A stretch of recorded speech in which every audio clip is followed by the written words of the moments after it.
Happy Saturday and welcome to the Diverse Series podcast. Thank you all for joining me and our special guest, Chih Lee.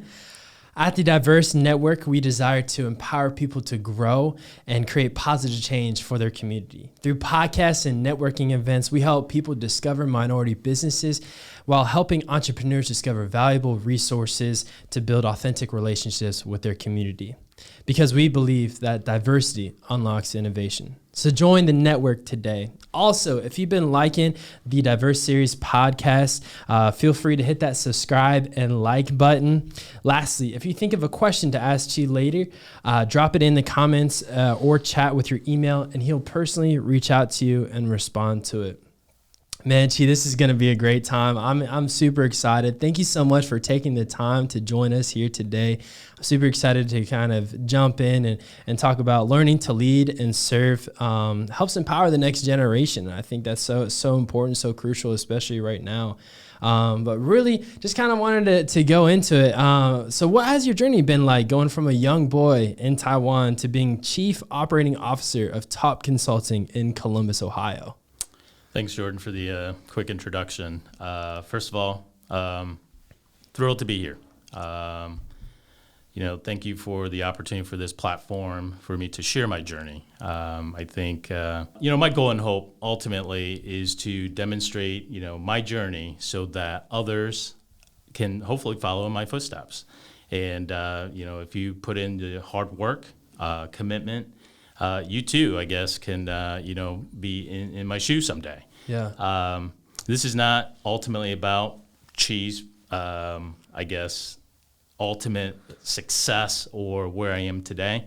Again, what I wanted to share ultimately is really the journey. How did I get here? Yeah. And what were the challenges? What were some of the key areas that I guess I kind of focused on, and to be where I am today. Absolutely.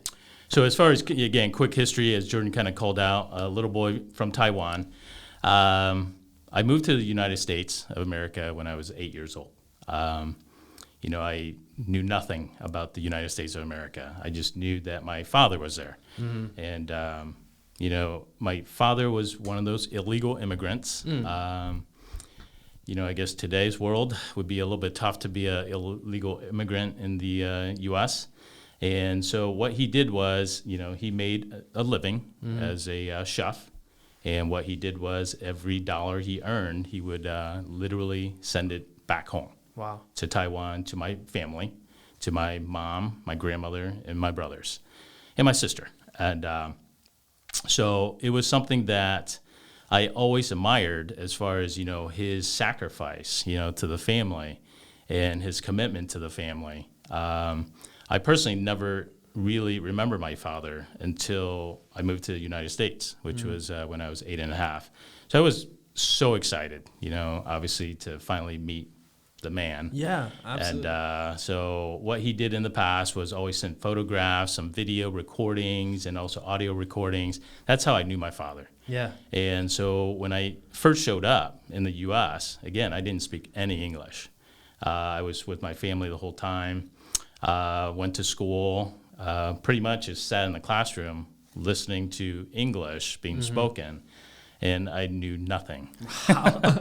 So it was difficult. Yeah. It was obviously a bit of a adjustment.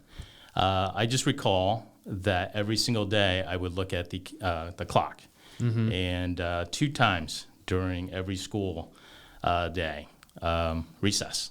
Recess was kind of the international language. Yeah. Where I got to play with other kids. We would play kickball or any other kind of sport. And I always felt that was my way to communicate, even though I didn't speak any English. I watched a lot of Sesame Street to learn the phonetics, understand the art of the language, if you will. From there, fortunately, from that at the school that I attended, there was a translator. There was a tutor that was a dedicated tutor for individuals, students like myself that did not have any English skills. Yeah. And so I felt very fortunate, very blessed that I was in that situation. And I tell you what, I really did feel like I had to grow up very fast. I don't think I had. I don't think I had a whole lot of options or choices. And from there, I obviously developed rather thick skin, if you will, because again, I didn't speak any English, so I struggled through learnings. The first probably couple years, and to be honest, I thought it was awesome. Yeah. The fact that, I don't know, maybe I was singled out a little bit. And ultimately, I am, again, where I am today. Yeah. Something I probably wouldn't change, at all. And from there, once I came to the U.S., I was in Florida for 3 years. After that, went to Michigan, state of Michigan for a good almost 20 years. And while I was at Michigan, state of Michigan, I did attend the University of Michigan. University of Michigan, that's where I met my wife. Yeah. And my wife's from Columbus, Ohio. Wow. So don't say that too loud around. I know, she's actually one of the few, I think, individuals in the Midwest that has a degree from University of Michigan and also a degree from the Ohio State. Wow, how does that happen, man? So it is, but her allegiance is to the University of Michigan. I think that is very common wherever you go to your undergrad. Yeah. And so once we got married, that's when I came down to Columbus, Ohio. We have 3 wonderful boys. Yeah. My oldest, he is a junior at University of Michigan. Nice. Very proud of. We have a senior in high school that's going to be attending Ecker College in St. Petersburg, Florida. So we may become snowbirds much sooner than we expected. And our youngest, he's an 8th grader at Jones Middle School in Upper Arlington. So that's kind of a quick rundown of my family. So as far as, my journey and my career, while at the University of Michigan, Michigan has a tremendous college, post-college, I'll say, post-college placement program. That's the word I was looking for, sorry. And so the post-college placement program, they set up all sorts of interviews. Yeah. And, they bring in big corporations, Fortune 100, 500, 1,000 type organizations. And on the top of the list was a company called Andersen Consulting. Okay. And so when I received the offer from Andersen Consulting, all my colleagues, friends, they said, hey, you got to take it. Yeah. That is a very highly coveted, organization. If you go there, you will succeed. Yeah. And so what I found out, during the interview process, the individual that did conduct the interview, he was also a former University of Michigan grad. He was also in the same major or program that I was. We were both economics majors. And so, I learned pretty early on that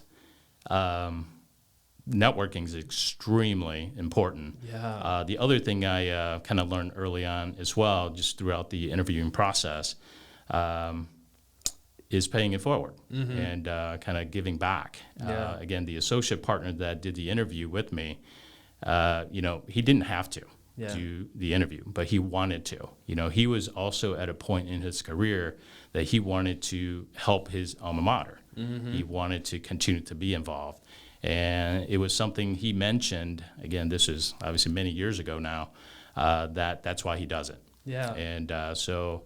Again, I was a little bit younger at the time. I probably didn't really appreciate what he really meant, but I still recall those words that, at some point you may want to give back as well. Yeah. And so for me, I guess sitting here, this is one of the reasons why I am sitting here, is because I do want to give back. Absolutely. How can I contribute to the community? How can I contribute to the next generation of the entrepreneurs? How can I continue to help foster and grow the diversity, again, the messaging that you're certainly going after. Yeah. And again, I'm very, very happy to be here. Absolutely. To kind of share that message. So. Wow. I mean, so many great things that just happened in your life. And, each and every step along the way, everything happened for a reason. And it helped prepare you to get to the position you are in today. And, at 22, 23 years old, when you're hearing those words, pay it forward, you're not even thinking about paying it forward. You're like, I'm trying to build it for me. I'm trying to get my career established. You are 100% right, Jordan. I'm going to kind of jump ahead a little bit. My sister-in-law, she said to me at one point in my career that, Chi, your financial stars, you're in alignment with them. Yeah. And I really didn't know what she meant. Mm-hmm. But to your point, I think, if you surround yourself with great people, you network, you mentor with the right people, and you get the support from family, friends. Huge. I do think that all those factors will eventually help you get to a position where you're going after. Right. So again, going back to Anderson Consulting, it's now obviously Accenture. Yeah. The messaging to me from talking to many of the alumni of Anderson Consulting or Accenture was always, this place is sink or swim, buddy. You either need to really get on board, learn, or you won't be here long. Yeah. And I'll be the first to admit, I struggled from a technical development standpoint. Again, I was a Bachelor of Arts in economics, right? So it wasn't even a Bachelor of Science. So from a programming standpoint, that was something I really did struggle. Yeah. And so I truly felt I was sinking, right? Yeah. And so there was a lot of doubt whether or not Anderson Consulting was the right place for me. And I tell you what, mentors, leaders, I have a better appreciation and understanding what those roles really mean. Yeah. Okay. So I had a couple of team leads, and certainly managers. They literally took me under their wings. Yeah. They saw me sinking. And so they said, listen, if you really are committed to your job, I will be here after 5 o'clock every single night this week if you want to learn. Wow. If you want to basically take advantage of my help, assistance. But again, the leads or mentors, they basically offered the olive branch, if you will, that was the lifeline, and I took it. And so I met with my mentors basically every single day after work just to understand what does it take? How can I be successful with programming? So, and that's the foundation ultimately that I'll say the mentors helped me build. Yeah. Without that foundation, I think I would still be floundering, to be pretty honest. And because of the foundation that I was able to finally build, and that, I tell you what, the fundamental building blocks, if you don't have that, you can't really achieve success. Right. And so to me, again, networking is absolutely crucial. Certainly building that foundation is only going to continue to propel you for future success. 100%. And so, again, without those mentors and certainly leads that really kind of pull me up from being in the deep waters a little bit, again, I can't thank them enough. Absolutely. And they know that. I continue to reach out to my mentors. Really? Still to this day? Absolutely to this day. I think that's a power of networking as well, right? And the power of being a true mentor or even a mentee. You have to stay in touch. Right. If you only reach out to folks for something, well, that's kind of a one-way relationship. And so to me, it has to be a two-way relationship, right? It has to go both ways. I think I made a note that I won't even need to read. There's different ways. Go out for lunch, grab a cup of coffee, get dinner, send them a text message, phone call, email, whatever, just to check out on people. So those are things that I continuously do. Right. People, it's life gets in the way. Obviously that's a easy saying, and it does get in the way. But it's really not that difficult to fire off a quick message, email, just to stay in touch. Right. If they're truly important to you, it's an easy thing to do. And I value my mentors. I value my mentees. And again, networking is kind of what I do today, right? So it's absolutely crucial. And I feel like I'm pretty good at it now. For sure. After doing it for kind of, multiple years or many years. And I want to be good at it. Mm-hmm. And the only way to be good at it is keep doing it. Mm-hmm. One thing I will also call out as far as, the journey to where I am today, learn from good people. Yeah, I like that. Okay. But also learn from people that you may not have had the best success with either. True that. And so, I guess one of my sayings here is, don't always learn from failure, but know what you don't want to do or how to do it. Right. And trust me, I've seen a lot of leaders where, call it their antics, their approach is something that I know I never want to do. Right. And guess what? By learning that pretty early, that only helps you. Yeah. Right? Even though you experience something, quote unquote, negative, use it to your advantage. Yeah. Turn it around as a learning tool. Well, you know what? Never do that. Yeah. Because that's not a very productive approach or Absolutely. very constructive, right? And so like I said, I've learned from great people. I've also learned from people that I probably would never try to emulate. Right. But again, every day is kind of a learning opportunity. Yeah. And, there's a saying, right? You learn something every day. Yeah. And you truly do, and you should. And that's how you continue to get better. Yeah. That's how you continue to grow, as an individual as well. Yeah. Oh my goodness. And I think that one of the things that you really talked about, especially with mentors and with networking, is the greatest gift that you can give somebody is your time. And I think that's one thing that I've seen in this world. There's an unlimited amount of money, an unlimited amount of things in this world that you can get. You always can make money back if you lose money and things like that. One of the things that I've been looking at this life are what are the limited resources. One of the main things and probably the most fair things in this world is time. Everyone has the same amount of time each and every day. And you have a decision to choose. How do you manage your time? How do you use your time? What people do you give your time to?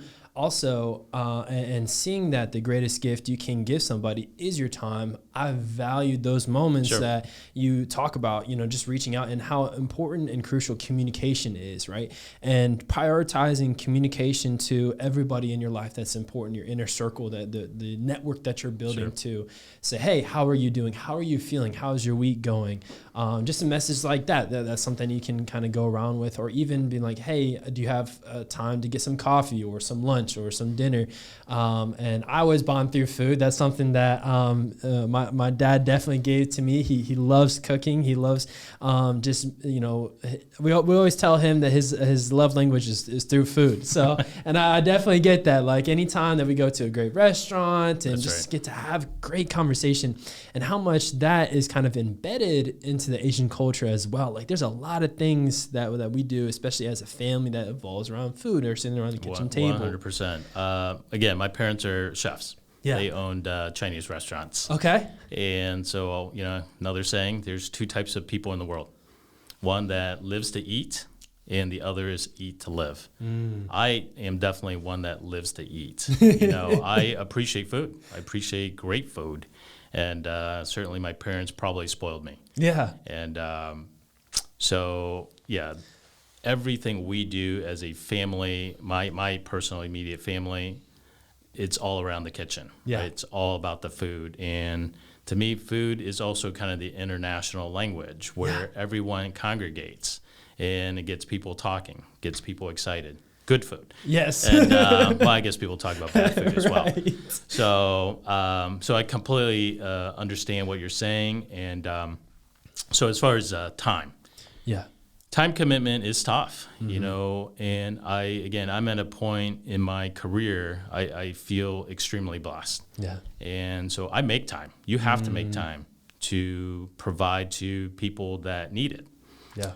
Or request it. Like I said, I have many mentees, and I have clients, customers that will constantly reach out for guidance, advice. How would you do this? How would you talk to the C-levels? Fortunately, I have some experience in that arena. Just a little bit. And so I have no problem sharing what I personally would do if I was in his shoes, because chances are I've probably been there, I've done it. So I typically take a very conservative approach, and unless I know the client extremely well, or if we become personal friends, I also want to make sure I do not lead anyone down a path that they can't recover from. Sometimes it's a very aggressive approach, sometimes a very conservative approach. At the end of the day, the mentees or the individuals I talk to, it's their ultimate choice. But I think that's all they're looking for. They're sometimes not looking for someone to make a decision. They're just trying to bounce things off of them. And that's probably the biggest thing I guess, from my experience. People just want to be heard. Yes. Right? And they want some guidance as far as, how would you typically do this? And ultimately, they know it's their career. It's their choice as far as what they do, with that information. Right. So, again, time is valuable. Yes. And, everyone spends time differently. Yeah. I spend a lot of time with work. My time with my work, and my business partner will probably agree to this. I might work, 8 to 11 o'clock, and I might disappear for 2 hours for a long lunch or something, or may go hit some golf balls.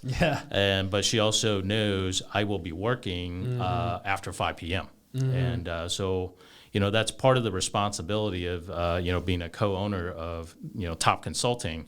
Is that what you have to do, but you also have obligations. Whether it's to clients, to your other commitments, just to keep everything going. So. Not a single day goes by that I don't have, 3, 4, 5, balls in the air, constantly, juggling it. And I love it. I mean, trust me, it's something I would absolutely not change ever. And I think it's the excitement of the balance, that kind of the delicate dance that I do every single day. And, it seems to be working so far.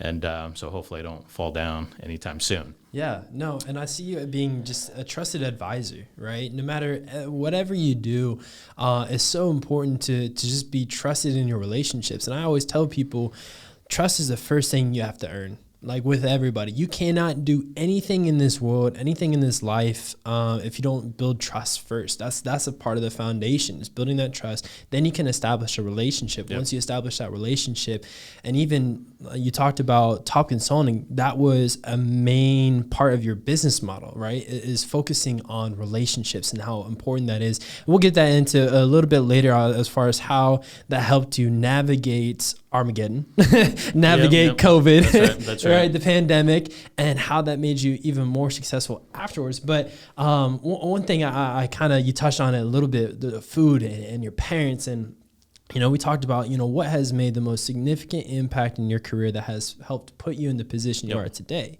And your response was your family, and the fact that they own their own restaurant and that hard work. So talk to me a little bit more about that, and how that has helped instill certain characters and qualities and personality traits in you to become the person you are today. Thank you for that, again, opportunity, and I'm sure we're going to kind of jump around just a little bit. But yeah, as far as, my parents, watching them, and, they're still doing very well. My dad's in his mid 80s, and my mom's in her mid 70s. They're in good health. So I'm blessed with that as well. I can't find two better, honestly, role models. My parents have always been 100% supportive. Again, I'm one of those fortunate, individuals where my parents was able to put me through college. So I, came out of college without any debt. We know that there are a lot of students out there that do carry a debt. And so, again, it's one of those things I think my parents taught me, again, early on, keep paying it forward. So that was one thing that was very, very important for my wife and I, is to kind of pay the same thing forward for our kids as well. So hopefully they can come out of, college without any significant debt. My parents, again, were in the restaurant business for 40 plus years. And if you know much about owning a restaurant business, it is hard work. It is hard labor. It's hard dedication. It's typically cash business until obviously the whole credit card industry kind of really took off about 10, 15 years or so ago. They worked 70 hours a week, every single week for, again, 4 decades. And that's incredible. Would I do that today? I don't think so. I mean, if I had to, of course you would do it. Yeah. And so I'm not saying I'm lazy. You work smart. you have to work smart. Yeah. And but I tell you what, the dedication my parents had to the restaurant and certainly ultimate to the family is unparalleled. I mean, it is absolutely incredible. I've never heard them complain one time about the hours they worked. Wow. They knew it was just something they did. Yeah. They knew they had to do it. Yeah. And so, again, if I worked 70 hours a week for a month, I think I would be complaining a little bit. Yes. Because the work-life balance just isn't there. Right. Certainly, again, I'm going to keep saying I feel blessed because I really do feel blessed. I have such a amazing work-life balance. Again, even though to me it may not be work. Yeah. The fact that I can pay it forward, the fact that I can mentor people. Again, it's not directly work when it comes to top consulting. Yeah. But it's still time. Again, kind of going back to the topic you brought up. Time is very precious. You just need to kind of find that niche, find the balance, and how to spend and utilize that time. And I tell you what, the time I use to network with people, whether it's, again, mentoring with folks, I think those are such invaluable, resources. But anyways, kind of going back to, again, my parents, the other... obviously, my wife would probably beat me up if I didn't, bring her up. She's like, you better mention me honestly, on this podcast. Exactly. My wife and my in-laws. Okay. I tell you what, I wouldn't be in the position that I'm in today without my wife's support. Oh, wow. I love that. And certainly my in-laws' support. Yeah. So because we had 3 boys, my in-laws, they watched our kids. They were our daycare 100%. Yeah. And guess what? If they didn't watch our kids, if we had to, run around getting them when they were younger, the flexibility, that's one of the flexibility, again, going back to time, gets taken away. Right. And so the support factor that we had, again, with my in-laws, with my wife, she trusted me. Again, we'll go back to the kind of the trust, communication, all that.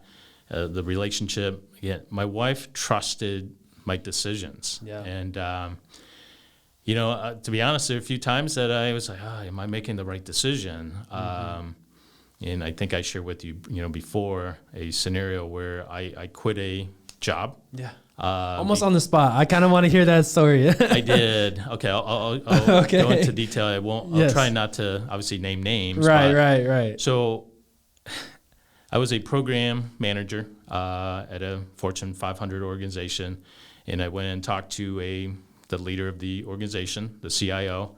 I wanted to understand where the organization was going to go. It was, again, brand new CIO, and the CIO responded by, stating that I was considered a high flight risk. And high flight risk, yeah. Again, the CIO really didn't know who I was. He's fairly new, and I really didn't know the CIO. And that thought never even occurred to me about leaving the organization because I had tremendous balance. The job was great. It was working for a really good company.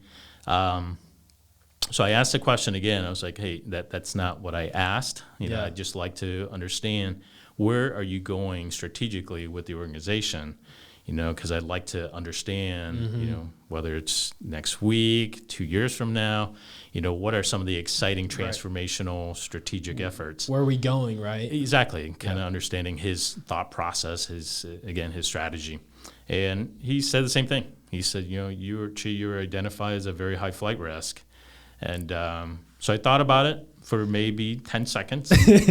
And I replied back, you're right. I am a flight risk. I tender my 2 weeks notice literally on the spot. And as I was walking back to my desk, I decided to call my wife to let her know I quit. And she was like, okay, well, shouldn't we talk about this beforehand? And I tell you what, without that decision, I absolutely would not be where I am today.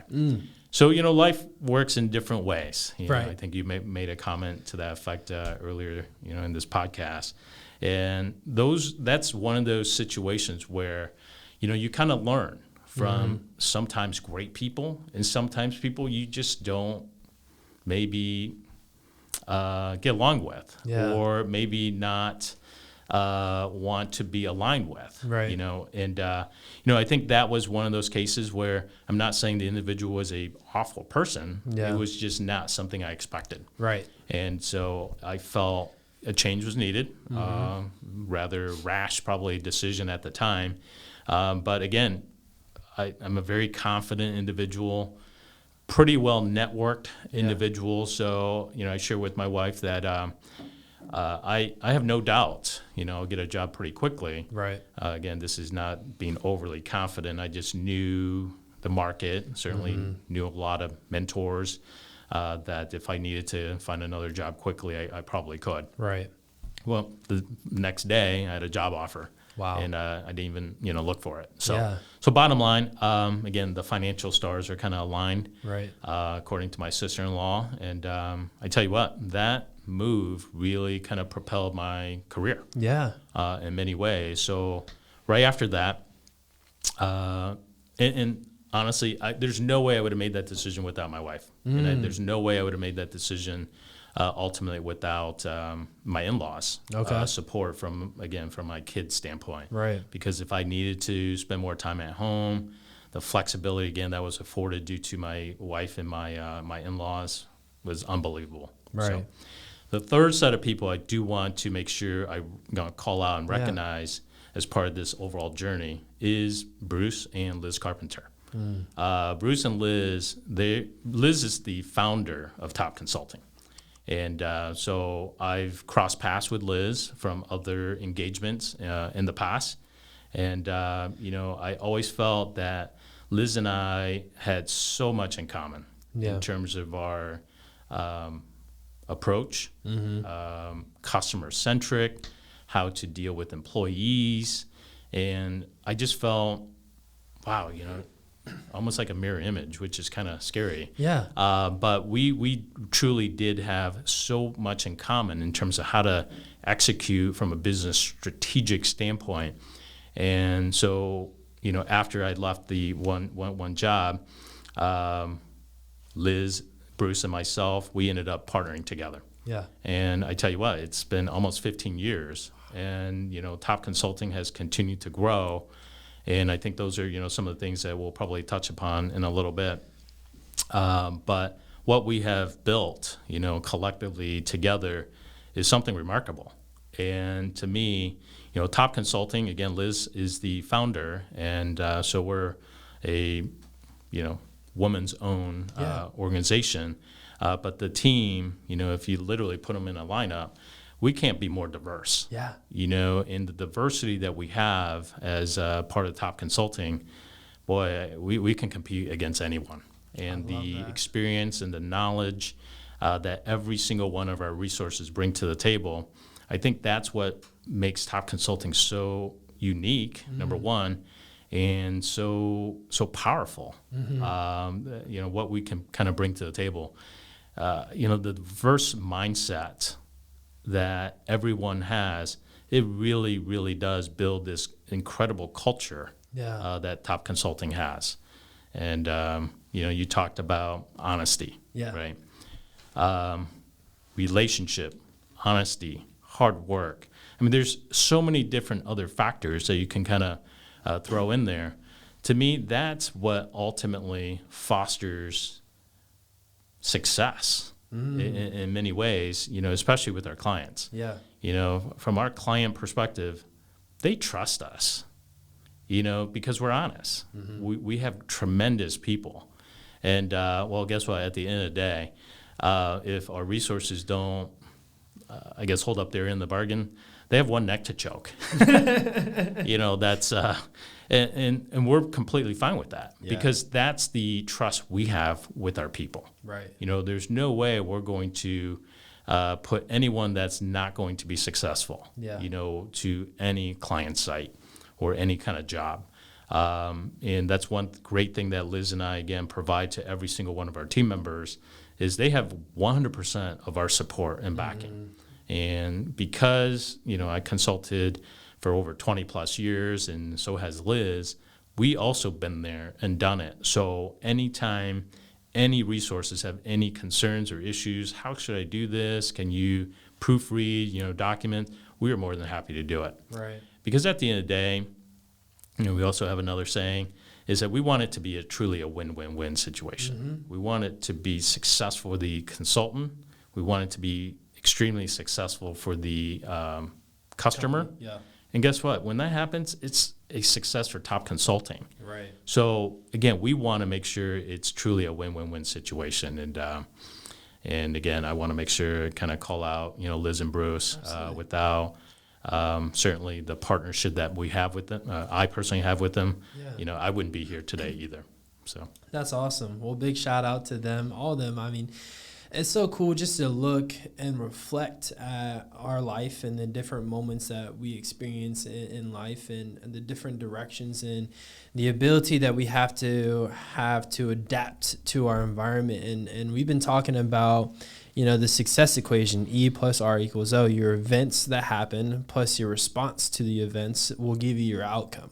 A lot of people complain about the events that happen, which if you look at the equation, there's only one part of the equation that you can personally control each and every time. That is your response. You can't control what happens in this world. You can't control what God gave you in your life to deal with, the cards that you had, the relationship issues, the career issues. You can't control that.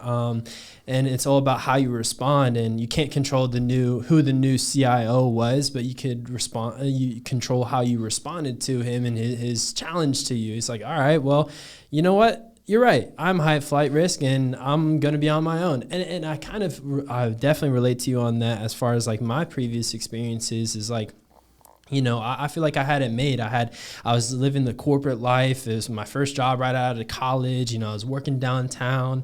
And it was an amazing experience. And once I started noticing like, this is not what I want to do with the rest of my life. And, I'm really just trying to work hard to, perform every day. But when my team wasn't seeing that, they're like, you're not meeting expectations. And, when my effort wasn't, being recognized in the way like, okay, this product is not good enough. I'm like, I don't know what else I can give you. And at the point it turned into a high stress and high anxiety. And I was like, I got to find something else. Sure.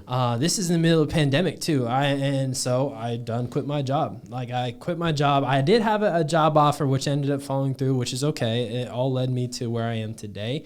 But I quit my job and I started Janish Consulting. Little did I know how much you had to build your business up in order to make a living, right? And I probably about a month after I quit my job, maybe a couple weeks, because I was in Lake Tahoe. I was traveling for a couple weeks, and I was like, I just had this moment of reflection. I was like, I shot myself in the foot.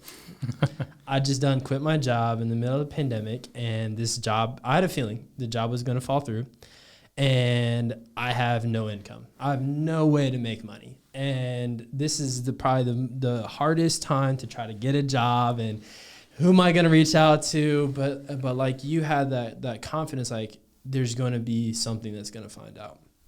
If it wasn't for those 3 months that I was hustling and scrapping for money to pay rent, and again, like you said, always kind of had the financial stars in a line. I was fortunate enough to graduate without any debt. Like you said, with your parents setting you up for success. I mean, my parents definitely did a great job setting me up for success. worked at K-Jewelry, so I had, lots of money saved up, and I was very confident in my security, especially with my job. And even if I didn't have a job, I was like, I can not have a job for a year and I'll still be okay. But when you start spending that savings, you're like, man, this is going a lot quicker than I saved it. Absolutely. So if it wasn't for that moment, those 3 months humbled me an incredible amount, realizing like I've got to work so hard and I've got to network, and I got to reach out to a lot of people and, get this foundation. And after I get this foundation, then I can start figuring out what I want to do and what am I passionate about? What am I good at? What do I want to do for the community?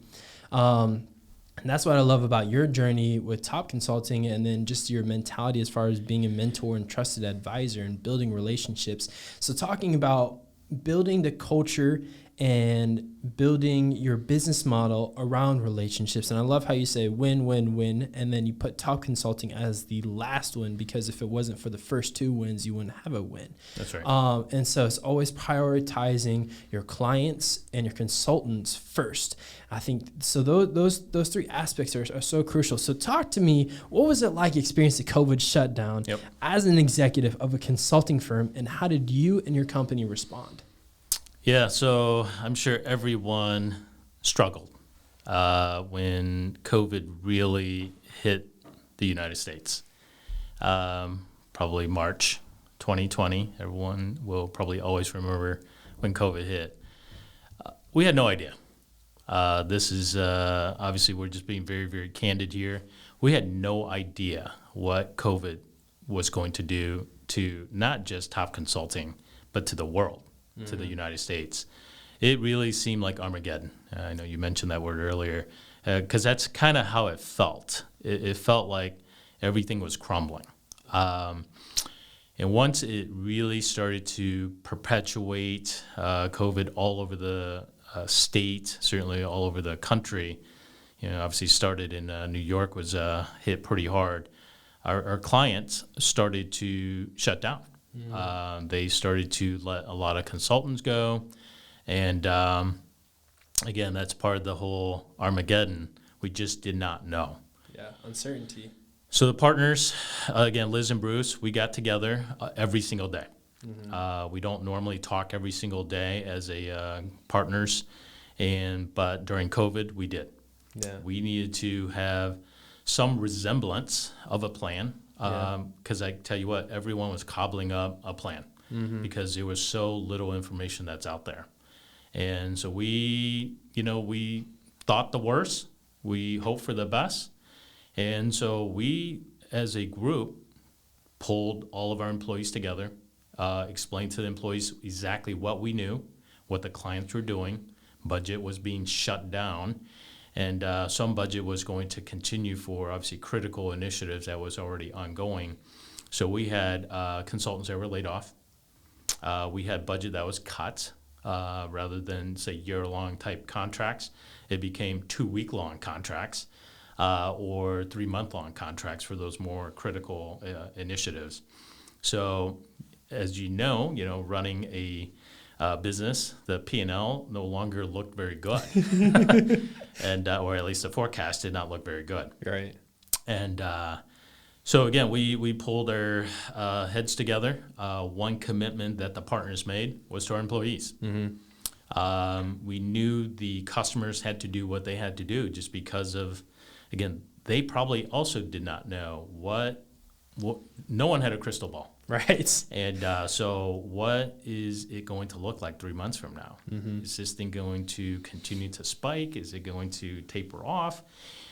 We had no idea. Yeah. But what we did know was we needed to take care of our employees. Yeah. We needed to constantly communicate. We work with our legal team, and we work with our banks. So bottom line, everyone that was laid off or impacted, we continue to compensate. Wow. We just did that because it was the right thing to do. We wanted the employees to not certainly go without any pay. I know there was obviously unemployment kind of insurance, but anything and everything that, again, Liz, Bruce, and I could do, we did. Yeah. We wanted to make sure they knew that they were our top priority. And, from a financial perspective, I felt like the partners, we looked at ourselves last because we had a little buffer, right? But that buffer was going pretty quickly as we continued to take care of our employees. So we also had conversations with our customers, our clients. We knew what they were going through. Right. And so, a couple things that we started to put on the table, we get it, we understand, we're all in this truly together. Yeah. How about, we came up with creative discussions. Yeah. We will reduce our rates, and some were pretty significant. Yeah. We talked about, literally just as long as we can pay our people at their salary level, we're fine. No markups, right? Yeah. And or no margins. And so bottom line, those are things that strategy or strategic approach that we took because we wanted to continue to take care of our people. Yeah. And so, when we had those conversations with senior leadership with our clients, they looked at us like, wow. Right. Cutting rates? Well, yeah, exactly. And in fact, I actually feel, other consulting firms are probably going to beat me up about it because they ended up taking the same approach to all the other firms. They're like, hey, top consultants cutting rates. What are you doing? We have some of our partners that's willing to do it. And again, it's one of those things we feel is the right thing to do. Yes. Again, that's awesome. From a profit and loss perspective, certainly our books didn't look very good. Right. But that wasn't the number one factor. Yeah. The factor was really we got to take care of our people. Yeah. We don't know what this looks like. Yeah. And fortunately for top consulting, most of our customers, they started to ramp back up, 3, 4, 5 months later. Okay. Yeah. After March 2020. Yeah. That's when things started to reopen.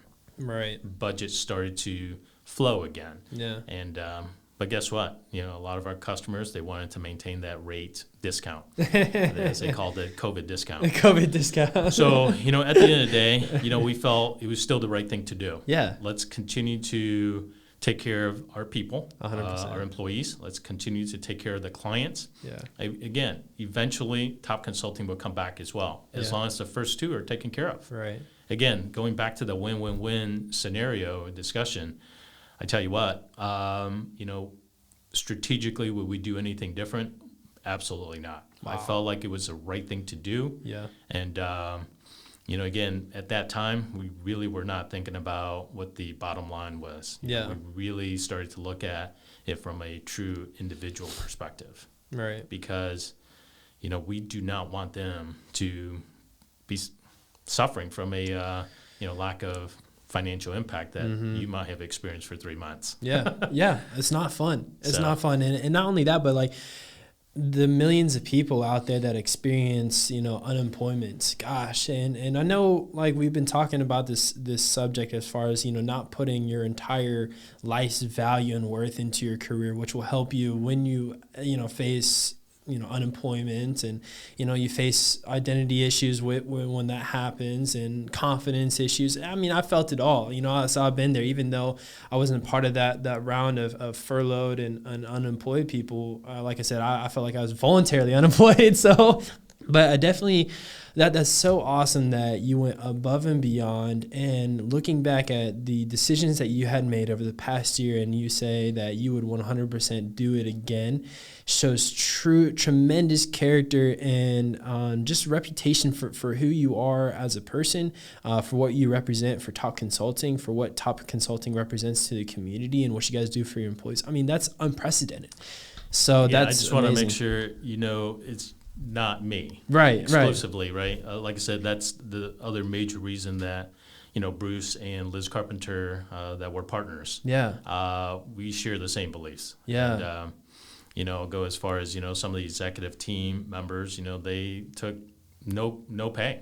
Wow. Right. Yeah. And that's part of the, again, commitment back to the employees to try and continue to have funds available to pay. For sure. Our employees. And again, I appreciate the comments you just had. Again, just doing the right thing. Yeah. And I feel, if you do stuff like that, lead by example. Yeah. And hopefully, employees of ours in the future, if they become executives or decide to leave top consulting, which hopefully they don't leave. Yeah. If they're in a position of leadership and opportunity, hopefully these types of experiences will foster those types of decisions in the future. Yeah. God forbid another pandemic would hit. Right. We want them to think outside of just the individuals. Yeah. It's about the community. Yeah. It's about paying it forward. And to us, it really wasn't much of a decision. It was just, how do we execute it? Right. We knew we wanted to do it. We knew we had to do it. Yeah. And like I say, it was a very easy decision for us. Absolutely. And just how each and every one of you guys were in alignment with your vision, with your mission, and priority to put people above yourselves. And, the three biggest assets that we have, is our time, our relationships, and the people in our organization. The moment that, and I feel maybe this is what corporate world is struggling with, they don't value people as an asset to their organization. That's the biggest asset that you have. So if you aren't doing everything in your will and ability to provide for your people, to making sure that you got their back. I mean, I think that's the most important thing about one of my managers right now, is that I know in every situation he has my back, and how just having that support means so much. And I can probably go around interviewing a lot of the consultants at Top Consulting and say, hey, what was your experience like here? Talk to me about what Top Consulting did for you and the impact they've had on your life. And they would probably say the same things. It's like they went above and beyond. They got my back. They made sure that we were looked out for. So it's awesome that you see that. And I know as we're wrapping up here, again, anyone, if you guys have any questions or anything that you want to reach out and ask Chih, please reach out. Put your email in the chat with your question, and I'll send those. And thank you so much, Chih, for being so willing to respond to each and every one personally and taking the time to do that. So appreciative. But as we're wrapping up here, talk to me more about what you want to do next for your community. How do you want to pay it forward? Like, what does that look like for you? Or what advice would you give to a young aspiring entrepreneur or professional? A few things you mentioned, Jordan, about working hard, right? And we talked about working smart. Nothing's given. Nothing is given in this world. So you have to do what you need to do to be successful. Understand, be educated on your career path. Understand what is it going to take. Yeah. Certainly understand what kind of, commitment. One of my also saying is, there's no need to reinvent the wheel, right? The wheel probably already exists somewhere. And so, again, going back to networking, to me, networking is so crucial to, as a starting point for so many people, whether they're trying to get into a new career or to learn more about a career or really about anything. Yeah. So to me, obviously, LinkedIn is a amazing source of information, powerful. Right? And I talked about, my constant staying in touch with individuals that I personally want to stay in touch with. Leverage that power of the network. There's probably someone out there that's already within your network that can probably help you jumpstart, your career goals. Yeah. And seek out those mentors. Yeah. Ask for help. There's nothing wrong with asking for help. One of the things I probably meant to say earlier on, growing up, I often got into trouble at school because I talked too much. Okay. And so my teachers always said, he's not a very shy individual. And, without communicating, without talking to certain people, they don't know what you want. They can't, most people are not obviously mind readers. And so don't be afraid to ask. Yeah. I'm telling you, when people ask me for help, I'm starving to help people. I want to help people. Yeah. And so when I get these requests, I'm more than happy to do it. Yeah. And I'm telling you, there's probably so many mentors out there. They're just waiting for people to ask for help. Yes. Yeah. So that's probably, again, one of my biggest advices to people is don't wait. Don't hesitate to ask for assistance because people are out there to help you. Yeah. Again, talking about kind of paying it forward, things that I continue to do, and I would certainly challenge anyone to be involved, give back to your communities. Yeah. I'm on several boards, some professional, some personal, Oracle/PeopleSoft, user groups. I'm also on travel baseball, within our community. I'm still involved with scouting. My oldest son, he was an Eagle Scout, and, that's a pretty major achievement. Those are things that, for anyone that's out there, guess what? When you do stuff like that, you're networking. Yeah, 100%. You're going out there meeting with potentially other future leaders or existing leaders. Get involved. I also do quite a bit of fundraisers, whether it's for corporate type or for charitable, certainly some for not-for-profit. Guess what? All those opportunities afford you exposure. Yes. Get involved. Get out there. Do things. Pay it forward. Those are all great things that I certainly would recommend every single person that's obviously listening, because they would love to have you involved. Right. And so, again, every year, about half a dozen or so, events or organizations that, I continue to be involved with. Again, my wife will always say, well, "Are you sure you have time to do it?" Yep. Getting back to, time is very, very precious. And, again, it's just the right thing to do. Yeah. Keep giving back. It's not just about yourself. And, the more I feel more alive every time I'm involved with, events or opportunities like this. Yeah. And, it's exciting. Absolutely. Well, I love where your heart is at. Like you said, learning to lead and serve really helps empower the next generation by putting yourself out there and, just do it. Just ask. That's what my challenge was. One of my great friends, attorney friends, he just moved to DC and he's working on mergers and acquisitions, but we were working out one day in December and we were talking about my networking event. And, COVID didn't let up. Wanted to do a networking event in October. And he was like, just do it, man. Just do something like a podcast, a webinar. I was making excuses. And, I really didn't want to put myself out there like that. And there's lots of failure that I've experienced. And it's scary. It's, uncertain. And, there's a lot of fears that go into it. But learning to just do it, just ask, just put yourself out there. It's vulnerable, but you won't regret it. And so that's the story that I've seen as part of your life and as part of my life as far as how we're sitting here today. Yeah, I'm just going to say this, Jordan. You are probably half the age I am. Yeah. For you to be able to find, I think, your passion. And, again, this is my first podcast and just kind of sitting across this desk.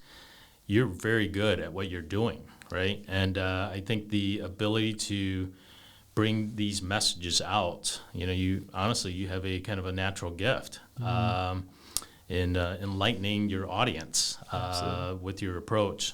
So although things may not have worked out in the initial corporate world experience, this is the opportunity that was probably meant to be, right? And so everyone on this podcast should thank your first opportunity not working out so well. Yes, 100%. No, and it takes that. And I've had to learn from my failures. I've had to learn from each and every one of them. I'd had to learn that failure doesn't define who I am or what I do. And learning from that, being, flexing that muscle. When you work out, we talked about working out, you're sore oftentimes and it's a crazy thing to put your body through to break the muscle down in order to build it. To rebuild it. Exactly. Like that is what you have to do for your mental. You have to go to the mind gym, right? And you have to work out that muscle and flex it and get used to, experiencing failure and bouncing back from it and being on the sidelines and not playing in the game. But then when coach says, get in the game and go, you got to be ready. You got to have that elite preparation and be ready to go at all times. And I felt like that's what it was, is that God was preparing me for this moment to go and launch. And I mean, I'll tell you, the next couple months of my life are going to completely change my life. I fully believe it, even to this day. So I just want to thank you for taking your time, and I've enjoyed getting to know you and being, part of one of your mentees, and just from our conversations, I've just learned so much from you. So I'm excited to continue this relationship. I'm excited to have you at the in-person networking event, which, by the way, everyone, is going to be May 28th. It's going to be from about 5 to 8 o'clock, and it's going to be an incredible event. We're launching a networking event series in person. And it's happening. It's live. It's going to be in Northwest Columbus. It's going to be at one church location. So super exciting about that. It's going to be a big auditorium, big parking lot. We're going to have food trucks in the parking lot. Going to try to have this balloon arch. I mean, it's going to be great. I even have my barber that's going to be there. He's going to be there lining people up, making people look fresh. I mean, I'm telling you, it's going to be a fantastic event for the community. If you want to get to meet other entrepreneurs, other owners that are minorities and doing things in this world, if you need access to resources, if you need a connection, you're one opportunity away from changing your life and being able to do what you're passionate about doing and launching that business. So come out, hang out. Even if you're looking for a job, there's going to be recruiters there. I mean, this is going to be a fantastic event. So everyone, look forward to that. Save the date, May 28th, and look out for registration for that. I do want to take a moment to thank our sponsors, Arc Media Services, which they provide exceptional video production services to small businesses, nonprofit organizations, and to government agencies. If you are interested to learn more, please visit arcmediaservices.com. I want to thank the Sycamore Studio. It's a co-working space for creatives. And again, I will say it every single time, it's a beautiful space. I mean, it really is. They're doing fantastic things here at the Sycamore. So to check out the space, please visit thesycamorestudio.com. I also want to thank SCOME Media and the Wilderness Agency. If you're interested in becoming a sponsor or selecting one of our sponsor benefit packages, please contact me or apply online to our website. I just want to do some next steps and invite everyone to our last podcast of season 1. We'll continue the season as it goes, but next week or 2 weeks at the end of April will be our last podcast of the season. And so just some next steps for Chih here. Pay it forward, and kind of want to maybe give you an opportunity to talk about that. But if there's an opportunity to mentor, coach, and advise, please reach out to Chih. And like you said, if you are willing to, you and your company are willing to sponsor events, pay it forward in any type of way that you can. So, and he's open to conversation. So if you're interested in getting advice or getting some business advice or mentor, reach out to Chih. He's a great resource. And I just want to invite us to our last podcast. It's going to be John and Daria Perdiman. They are owners of J&D Finances. So register for the next podcast and stay tuned in. Thank you for watching and have a great weekend. Thank you so much, Chih, for joining us today. This has been a wonderful experience. And as you indicated, I'm all about paying it forward. I can share my contact information. I'm more than happy to, again, mentor people.